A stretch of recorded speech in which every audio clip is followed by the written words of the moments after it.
In war, everything is very simple, but the simplest thing is very difficult. And that turned out to be the case.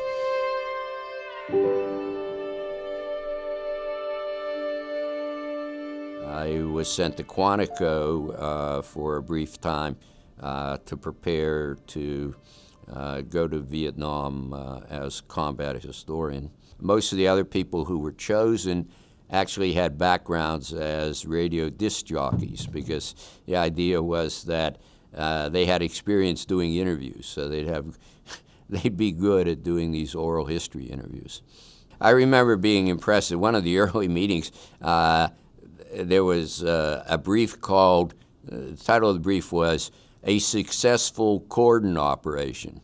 I think it was an Army battalion had surrounded a village and had successfully prevented the Viet Cong unit from leaving. I remember what struck me at the time is, well, what's so unusual about that? I mean, if you surrounded the village, of course you're going to win. Of course you're going to inflict casualties on the other side. But it turned out, as I learned a little later, that this was highly unusual. The Americans were very, very seldom successful at even pulling off one of these seemingly simple operations. No Vietnam story is wholly true or wholly false.